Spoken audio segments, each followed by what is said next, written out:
nandito na ako sa office namin at tumidala akong baon.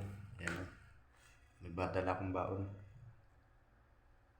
Ayan, good morning, good morning. Happy Friday. May grab shout out sa inyo lahat. Ayan, dito tayo sa office namin. Ito yung bago. Alright. Kumusta kayo lahat dyan? Good morning, good morning. Ingat-ingat tayo palagi sa ating nilalakaran at sa paglalakad. Lalo na sa pagpasok sa trabaho. Yan. And happy Friday everyone. May galap shout out sa inyo lahat. Yan po. Baho tayo para magkaroon tayo ng pagkain sa araw-araw. May grab shout out sa lahat. Good morning everyone. Happy Friday.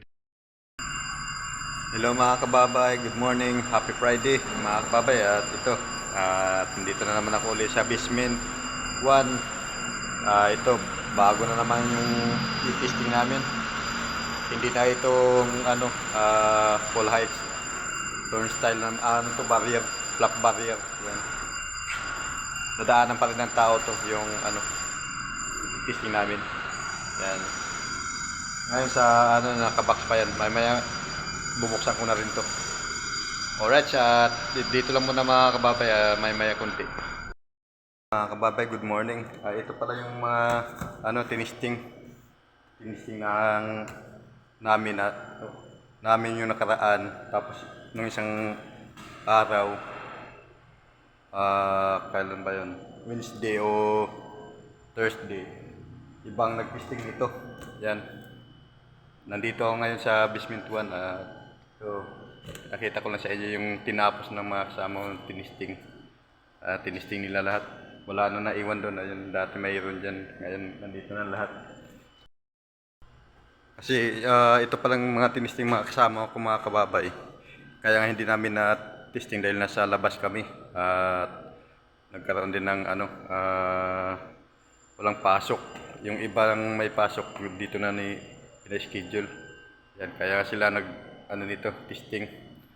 Ngayon, nandito ako sa B1, araw ng Sabado. Dahil sa nung ginawa namin ng full heights, may tinanggal kami na cover.